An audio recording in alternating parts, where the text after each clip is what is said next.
Loi 4. Dites-en toujours moins que nécessaire. Principe. Plus vous vous laissez aller à parler, plus vous avez l'air banal et peu maître de vous-même. Même anodines, vos paroles sembleront originales si elles restent vagues et énigmatiques. Les personnages puissants impressionnent et intimident parce qu'ils sont peu loquaces. Plus vous en dites, et plus vous risquez de dire des bêtises. Violation de la loi. Gnaeus Marcius Coriolanus, en français Coriolan, était un héros de la Rome antique. Durant la première moitié du 5e siècle avant Jésus-Christ, il remporta de nombreuses batailles importantes, sauvant la cité à maintes reprises. Les Romains qui le connaissaient personnellement étaient peu nombreux parce qu'il passait son temps à la guerre. C'était un général de légende. En 454 avant Jésus-Christ, Coriolan décida qu'il était temps d'exploiter sa réputation et d'entrer en politique. Il se présenta aux élections pour la haute fonction de consul. Les candidats à ce poste faisaient traditionnellement un discours en public en début de période électorale. Lorsque Coriolan se présenta à la tribune, il commença par exhiber les cicatrices accumulées en ses 17 ans de combat pour la patrie. Peu de gens prêtèrent attention au long discours qui suivit. Les traces de ses blessures, preuve de sa valeur et de son patriotisme, avaient ému le peuple aux larmes. Coriolan était quasiment certain de remporter la victoire. Arriva le jour des élections. Coriolan fit son entrée dans le forum escorté par le Sénat tout entier et par les patriciens de la cité, l'aristocratie.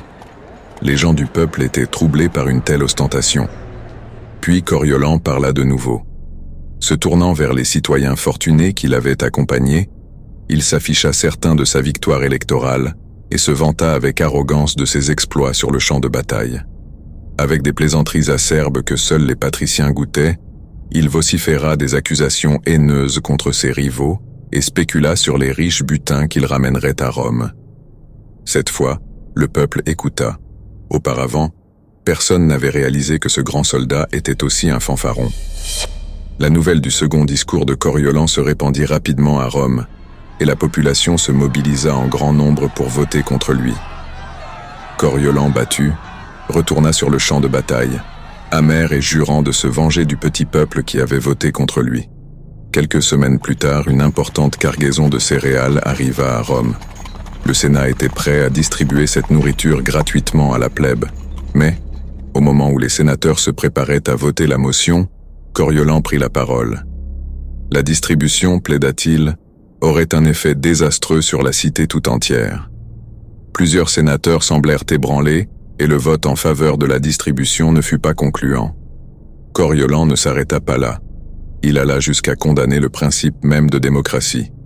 Il demanda que l'on se débarrasse des tribuns de la plèbe, représentants du peuple, et que l'on confie le gouvernement de la cité aux patriciens.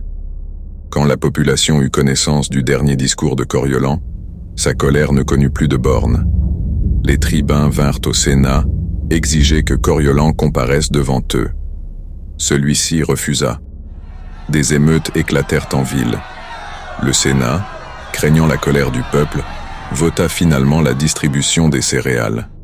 Les tribuns s'apaisèrent, mais le peuple exigea que Coriolan leur présente ses excuses. S'il se repentait, s'il acceptait de garder ses opinions pour lui, il serait autorisé à retourner guerroyer. Coriolan apparut donc une dernière fois devant le peuple qui l'écouta attentivement.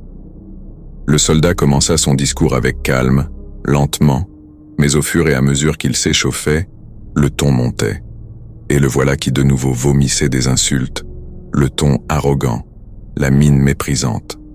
Plus il parlait, plus le peuple enrageait. Finalement, ils se mirent tous à hurler pour le faire taire. Les tribuns tinrent conseil et condamnèrent Coriolan à la peine capitale. Ils ordonnèrent aux magistrats de le précipiter incontinent du haut de la roche tarpéienne. La foule ravie approuva cette décision. Les patriciens intervinrent cependant, et la sentence fut commuée en bannissement à vie. Quand le peuple comprit que ce grand héros militaire de Rome ne reverrait jamais la cité, ils firent la fête dans les rues, à tel point que nul n'avait jamais vu un tel délire, même après la défaite d'un ennemi étranger. Interprétation. Avant son entrée en politique, Le nom de Coriolan inspirait une admiration mêlée de crainte. Ses prouesses sur le champ de bataille attestaient sa bravoure. Comme on savait peu de choses de lui, toutes sortes de légendes s'étaient attachées à son nom. À partir du moment où il se présenta au grand jour devant les citoyens romains, toute cette grandeur et ces mystères s'évanouirent. Coriolan se vantait et fanfaronnait comme n'importe quel soldat. Il insultait et calomniait le peuple comme s'il s'était senti menacé et peu sûr de lui. Soudain, il n'était plus rien de ce que le peuple avait imaginé.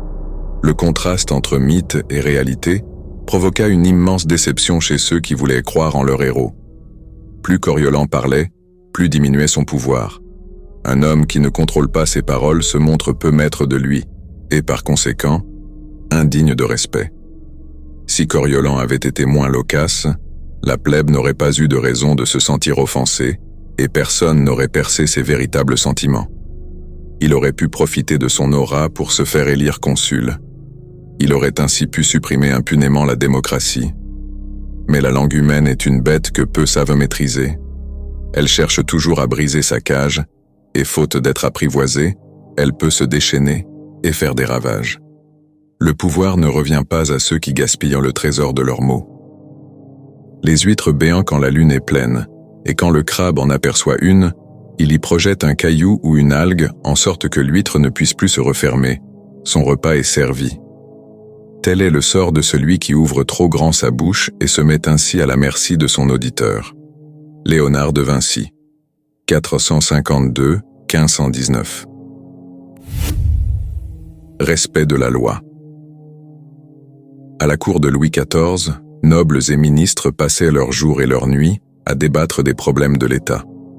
Ils tenaient conseil, argumentaient, faisaient et défaisaient les alliances, argumentaient de nouveau, jusqu'au moment critique où deux d'entre eux étaient désignés pour exposer les différents points de vue au roi, qui devait trancher. Une fois ces représentants choisis, les discussions reprenaient de plus belle. Comment allait-on formuler le problème? Qu'est-ce qui plairait au roi? Qu'est-ce qui l'ennuierait? Quelle était la meilleure heure du jour pour l'approcher? Et dans quelle partie du palais de Versailles? Quelle mine devait-on faire? Finalement, quand tout cela était fixé, le moment fatidique arrivait. Les deux hommes abordaient le roi, une démarche toujours délicate, et quand enfin ils avaient son attention, ils lui faisaient part du problème en cours, décrivant toutes les options en détail. Louis XIV écoutait en silence, impassible.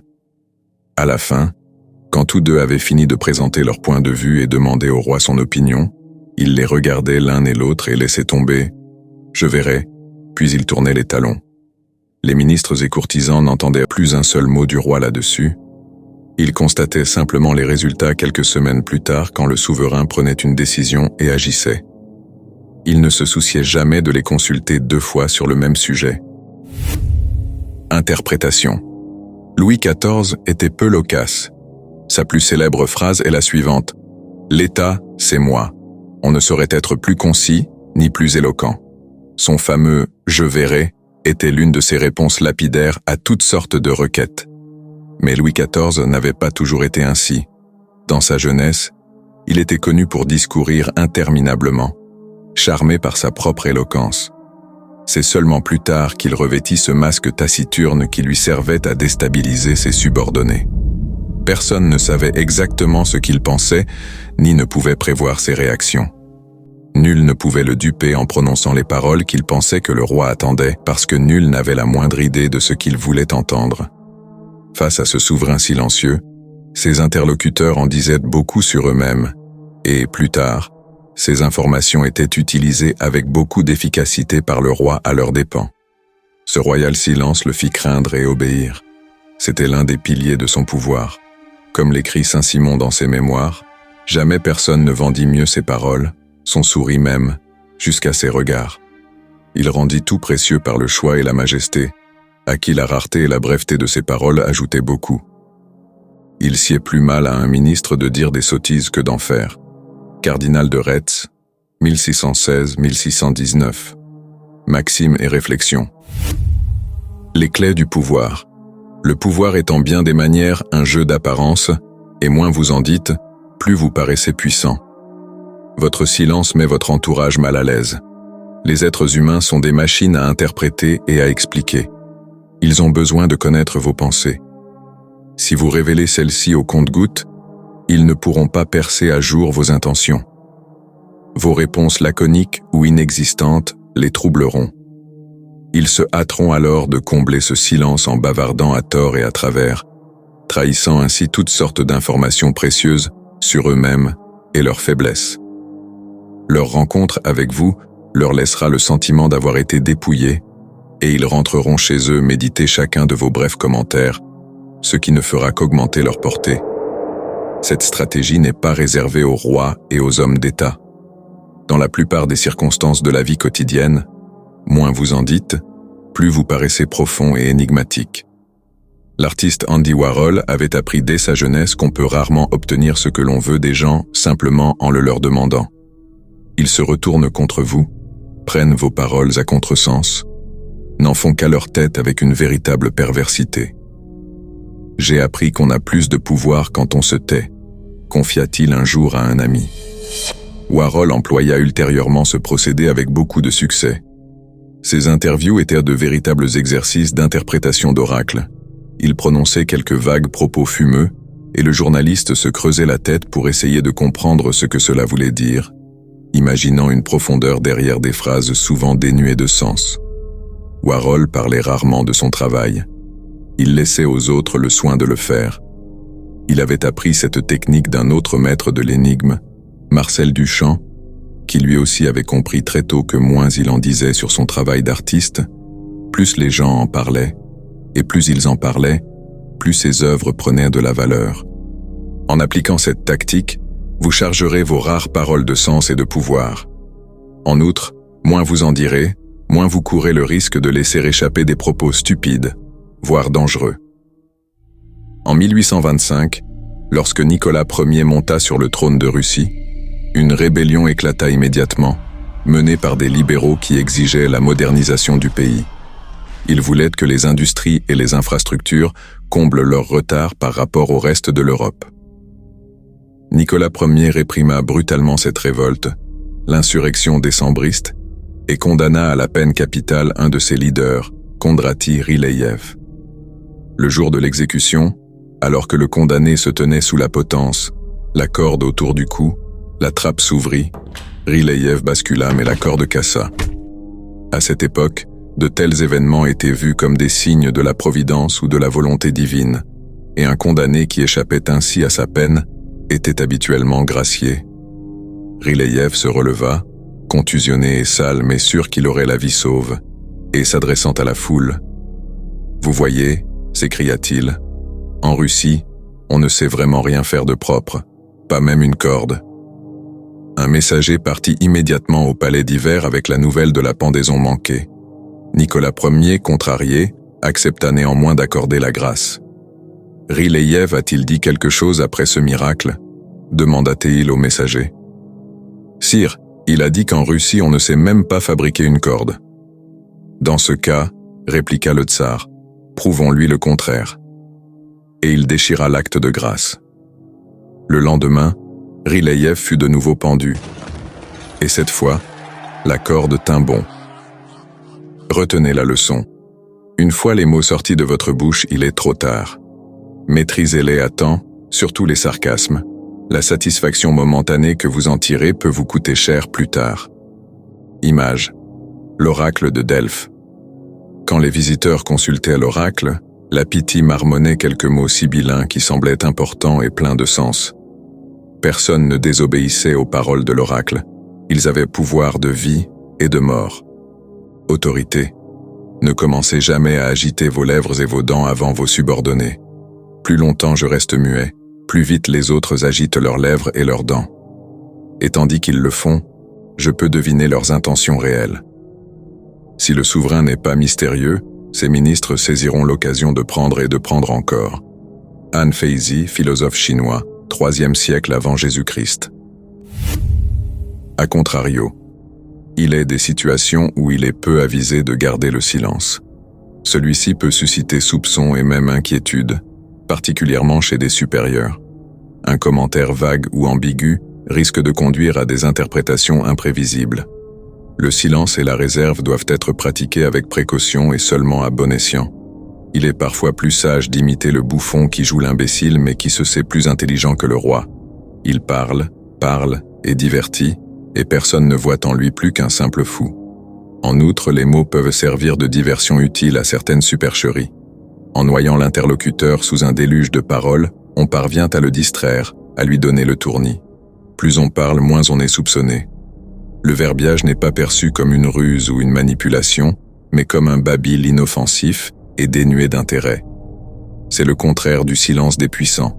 En parlant plus, et en se faisant passer pour plus faible et moins intelligent que sa cible, on arrive à rouler le gogo avec une plus grande facilité. Le scénariste Michael Arlen, alors dans une mauvaise passe, se rendit à New York, en 1944. Pour se changer les idées, il alla dans un restaurant à la mode, le 21. À l'entrée, il tomba sur Sam Goldwyn, qui lui donna un conseil irréalisable, acheter des chevaux de course. Ensuite, au bar, Arlen rencontra Louis B. Mayer, une vieille connaissance. Celui-ci lui demanda quels étaient ses projets. « J'étais justement en train d'en parler avec Sam Goldwyn », commença Arlen. « Combien t'a-t-il offert ?»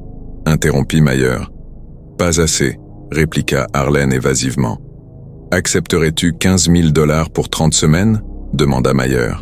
Cette fois-ci, répondit oui, sans hésiter. Clifton Fadiman, Édépois, The Little Brown Book of Anecdotes, 1985. Voici une histoire que l'on raconte souvent à propos de Kissinger. Winston Lord avait travaillé plusieurs jours sur un rapport. Il le remit à Kissinger qui le lui retourna avec ce commentaire. « Ne pouvez-vous pas faire mieux ?» Lord réécrivit et améliora le rapport. Il lui revint avec la même mention, toujours aussi sèche. Après l'avoir retravaillé de nouveau et obtenu une fois encore de Kissinger la même remarque, Lord changea de ton.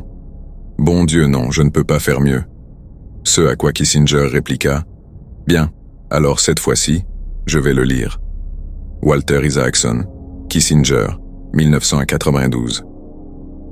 Les pratiques gouvernementales sont marquées par le secret. Louis XIV se montre inflexible sur ce point, écartant et punissant tout bavard, incapable de ne pas répéter ce qu'il a appris. Rien ne doit transpirer à propos des décisions royales avant qu'elles ne soient publiées, et cette exigence de discrétion n'est pas facile à appliquer dans une cour où les courtisans sont oisifs et ambitieux et où en permanence circulent des ragots et des rumeurs. Rien ne doit être su à propos des discussions préparatoires, des hésitations et des incertitudes, car la volonté royale doit sembler toujours ferme, inébranlable et sereine. Lucien Belly, Louis XIV, le plus grand roi du monde, 2005. Les paroles irrespectueuses d'un sujet ont souvent plus de portée que ses mauvaises actions. Le comte d'Essex était depuis des années en rébellion ouverte contre la reine d'Angleterre Élisabeth Ier. Mais le jour où il lui déclara que sa situation était aussi lamentable que son physique, elle le fit décapiter. Sir Walter Raleigh, 1554-1618.